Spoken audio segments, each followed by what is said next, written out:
Hello my dear students, welcome back to another video. बच्चों, 7th standard का maths हम कर रहे थे। चैप्टर 12 पेरीमीटर एंड एरिया हमारा कंटिन्यू था। इस चैप्टर के दो प्रैक्टिस सेट ऑलरेडी अपलोड कर दिए हैं, प्रैक्टिस सेट 44 एंड 45, जिसका लिंक आपको डिस्क्रिप्शन में मिल जाएगा, आप वहां से चेकआउट कर सकते हैं। आज के वीडियो में हम प्रैक्टिस सेट 46 करेंगे। तो आइए फटाफट से स्टार्ट करते हैं आज की क्लास। प्रैक्टिस सेट 46 स्टार्ट करने से पहले आपको ये दो फॉर्मूले बाय हार्ट करने हैं।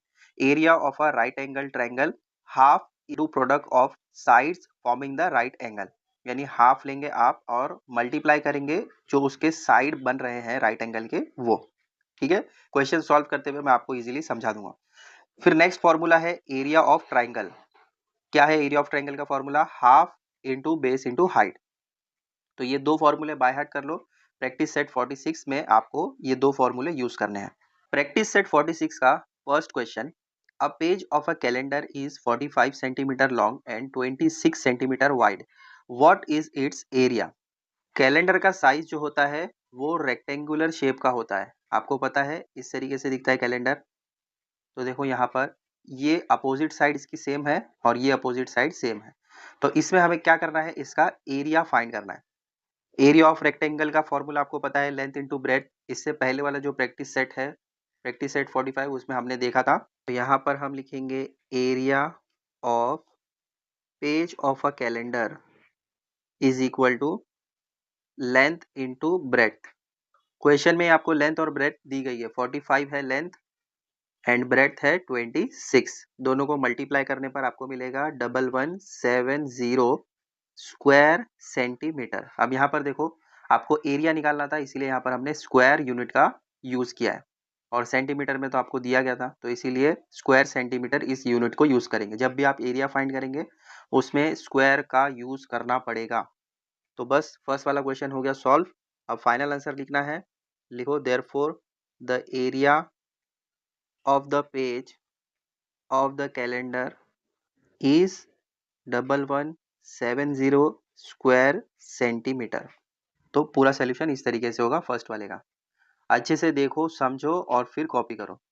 Second question, what is the area of a triangle with base 4.8 centimetre and height 3.6 centimetre? अब यहाँ पर आपको एरिया ऑफ ट्रायंगल निकालना है। क्या है इसका formula? Half into base into height. अभी हमने देखा प्रैक्टिस सेट स्टार्ट करने से पहले आपको मैंने दो फॉर्मूले बताए थे, उसमें एरिया ऑफ ट्रायंगल था। तो लिखेंगे हम area of triangle is equal to half into base into height. Half जैसा है वैसे ही रहेगा, इंटू बेस क्या है 4.8 जो आपको क्वेश्चन में दिया गया है, हाइट ये भी क्वेश्चन में है 3.6। तो अब आगे हम सॉल्व करेंगे, हाफ को जैसा है वैसे ही रखेंगे। 4.8 एंड 3.6 को मल्टीप्लाई करके चेक करो क्या मिलता है। 6 8 जा 48, 4 यहाँ पर आ गया, 8 यहाँ पर आ गया, 6 4 जा 24, 24 प्लस 4 28, फिर मल्टीप्लीकेशन साइन, 3 8 जा 24 होता है, तो 2 आ गया यहाँ पर, 4 आ गया डाउन में। अब 3 4 जा 12, 12 प्लस 2 14। अब प्लस करेंगे तो यहाँ पर 8 मिलेगा, यहाँ पर 12, 1 कैरी, 1 प्लस 2 3, 3 प्लस 4 7, और ये 1 बच गया। अब यहाँ पर देखो, एक डिजिट के बाद पॉइंट, यहाँ पर एक डिजिट के बाद पॉइंट, तो टोटल कितने हो गए? 2 डिजिट हो गए। तो यहाँ पर हम क्या करेंगे, 2 डिजिट के बाद पॉइंट पुट कर देंगे। तो यहाँ पर आपको मिलेगा 17.28। इसको रब कर देते हैं। तो इन दोनों को मल्टीप्लाई करने के बाद मुझे 17.28 मिला। अब मैं क्या कर सकता हूँ, 2 को इससे कैंसिल करके चेक करता हूँ। तो क्या मिलता है देखो, 2 1 जा 2, 2 8 जा 16, 17 में से 16 गया तो 1 बच गया। फिर मैं 2 6 जा 12 ले सकता हूँ और फिर 2 4 जा 8। 2 डिजिट के बाद पॉइंट था तो यहाँ पर भी 2 डिजिट के बाद पॉइंट पुट कर देंगे, तो आपको आंसर मिलेगा 8.64। तो फाइनल आंसर में हम लिखेंगे therefore the area of the triangle is 8.64 square centimetre. Area है ना, तो इसीलिए स्क्वायर में यूज किया है यूनिट। देख लो पूरा सोल्यूशन अच्छे से। Third question, What is the value of a rectangular plot of land 75.5 meter long and 30.5 meter broad at the rate of 1000 rupees per square meter? Again यहाँ पर आपको रेक्टेंगुलर यानी रेक्टेंगल का फॉर्मूला यूज करना है, area of rectangle, और अब इसमें आपको मीटर में दिया है तो आप क्या करेंगे, जो भी आंसर आएगा उसको स्क्वायर मीटर में लिखेंगे। तो क्या दिया गया है, प्लॉट का एरिया 75.5 मीटर लॉन्ग है और 30.5 मीटर ब्रॉड है। तो पहले तो एरिया ऑफ रेक्टेंगल निकालो। सॉल्यूशन में लिखेंगे area of the rectangular plot is equal to length into breadth. Length आपको दी गई है 75.5 मीटर और ब्रेड्थ दी गई है 30.5 मीटर। आप दोनों को मल्टीप्लाई करके आप चेक कर सकते हैं तो आपको बड़ा वाला नंबर मिलेगा 2302.75। मल्टीप्लिकेशन ऑलरेडी आपको आता है तो आप बाद में चेक करके देख सकते हैं, स्क्वायर मीटर में होगा ये। ठीक है, अब ये फर्स्ट पार्ट तो हो गया, बट आपको क्वेश्चन क्या पूछा गया है, वैल्यू ऑफ प्लॉट निकालना है। What is the value of rectangular plot. तो अब ये जो आपको दिया गया है ये टोटल एरिया मिल गया और उसमें आपको बताया गया कि 1000 रुपीज पर स्क्वायर मीटर है। तो जो भी मिला है आपको उसको मल्टीप्लाई कर दो 1000 से।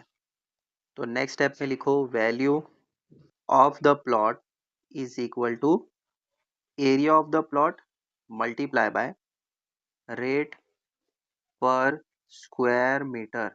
देखो एरिया ऑफ प्लॉट कितना मिला total 2302.75 multiply by rate per square metre कितना है 1000। ठीक है, अब दोनों को मल्टीप्लाई करने पर आपको प्राइस पता चल जाएगा। तो यहाँ पर देखो 2 डिजिट के बाद पॉइंट है तो यहाँ से ये 2 जीरो कट हो जाएंगे और आपको आंसर क्या मिलेगा, इसके आगे बस एक जीरो लगाना है। मतलब इसको मल्टीप्लाई करेंगे जब आप 1000 से तो ये 2 जीरो तो यहाँ से हट जाएंगे क्योंकि ये 2 डिजिट के बाद पॉइंट है और आगे एक जीरो आ जाएगा। तो आपको आंसर मिलेगा 2302.750 और फाइनल आंसर भी लिख दो इसी के साथ। Therefore the value of the plot is ₹23,02,750। समझा, कर लो copy. Fourth question, a rectangular hall is 12 meter long and 6 meter broad. Its flooring is to be made of square tiles of side 30 centimeter. How many tiles will fit in the entire hall? How many would be required if tiles of side 15 centimeter were used? अब इसमें आपको दो question पूछे गए हैं। सबसे पहले तो ये समझिए कि रेक्टेंगल से रिलेटेड है तो यानी एरिया ऑफ रेक्टेंगल निकालना है इसमें फर्स्ट। सेकंड चीज आपको दी गई है कि अगर जो फ्लोरिंग है, जो टाइल्स हमें लगाना है फ्लोर पर, वो अगर 30 सेंटीमीटर का साइड होगा तो आपको कितनी टाइल्स या कितना स्क्वायर मीटर यूज होगा ये आपको पता करना है। और फिर उसके बाद आपको 30 की जगह 15 सेंटीमीटर दिया गया है, तब आप फाइंड करेंगे कि कितना एरिया यूज हो रहा है। अब देखो यहाँ पर आपको मीटर में दिया है, यहाँ पर सेंटीमीटर में, तो कन्वर्जन करना पड़ेगा। तो सबसे पहले हम क्या करते हैं, एरिया ऑफ रेक्टेंगुलर हॉल निकाल लेते हैं। तो लिखिए area of the rectangular hall is equal to area of rectangle का फॉर्मूला है लेंथ इनटू ब्रेड्थ। तो लेंथ आपको दी गई है 12, ब्रेड्थ दी गई है 6। 12 6 72 स्क्वायर मीटर। ठीक है, देखो यहाँ पर मीटर में दिया है इसीलिए स्क्वायर मीटर, और एरिया निकाला इसीलिए स्क्वायर लिखना जरूरी है। तो ये हो गया फर्स्ट पार्ट। अब सेकंड पार्ट में आपको क्या बताया जा रहा है कि जो टाइल्स है उसका साइड 30 सेंटीमीटर का है। तो यहाँ पर हम लिख देते हैं पहले side of the square shaped tile is equal to 30 centimetre. अब ये जो सेंटीमीटर में दिया गया है इसको हमें कन्वर्ट करना है मीटर में, क्योंकि यहाँ पर आपको फर्स्ट जो क्वेश्चन में स्टार्टिंग पार्ट दिया गया है वो मीटर में दिया गया है। तो नेक्स्ट स्टेप में हम लिखते हैं 30। अब मैं इसको कन्वर्ट करता हूँ सेंटीमीटर से मीटर में, तो मुझे क्या करना होगा, डिवाइड करना होगा 100 से, तब ये मीटर में कन्वर्ट हो जाएगा। और यहाँ पर आप चाहे तो रीजन लिख सकते हैं 1 सेंटीमीटर इज इक्वल टू, अगर मुझे 1 सेंटीमीटर को कन्वर्ट करना है मीटर में तो क्या करना होगा, 1 है उसको 100 से डिवाइड करना होगा, तब जाकर ये मीटर में कन्वर्ट हो जाएगा। ठीक है, अब यहाँ पर 30 दिया गया था तो 30 को मैंने 100 से डिवाइड कर दिया। इसको सॉल्व करने पर आपको क्या मिलेगा, देखो ये एक जीरो से एक जीरो गया तो मिलेगा मुझे 3/10 मीटर। ये है side of the square shape tile, कितना मिला 3/10 मीटर। अब मुझे एरिया निकालना है। आपको पता है टाइल का जो शेप होता है वो स्क्वायर होता है, तो मैं यहाँ पर लिखूंगा area of the tile is equal to, area of square का फॉर्मूला क्या है, साइड स्क्वायर। क्योंकि टाइल होती है स्क्वायर शेप की, इसीलिए मुझे एरिया ऑफ स्क्वायर का फॉर्मूला यूज करना है जो कि है साइड स्क्वायर। अब साइड मुझे क्या मिली है 3/10, तो मैं इसको लिखूंगा 3/10 का स्क्वायर। अगर आप इसको सॉल्व करते हैं तो स्क्वायर को अंदर भेजो, 3 का स्क्वायर 9 हो जाएगा, और जब स्क्वायर 10 को मिलेगा तो 10 का स्क्वायर 100 हो जाएगा। या आप ऐसा भी कर सकते हैं, देखो 2 टाइम्स है तो 3 मल्टीप्लाई बाय 3 अपॉन में 10 multiply by 10 which is equal to 3 3 ज़ा 9 एंड 10 10 ज़ा 100। ये रहेगा आपका स्क्वायर मीटर में।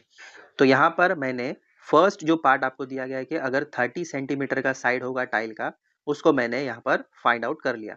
अब इसके बाद नेक्स्ट पार्ट जो है इसमें आपको फाइंड करना है how many tiles will fit in the entire hall. Area आपको मिल गया है 9/100 स्क्वायर मीटर, तो ये पूरे हॉल में कितना नंबर ऑफ टाइल्स यूज होगा ये आपको फाइंड करना है। तो नेक्स्ट स्टेप में मैं यहाँ पर लिख देता हूँ number of tiles required is equal to, इसका एक फॉर्मूला है area of the hall divided by area of each tile.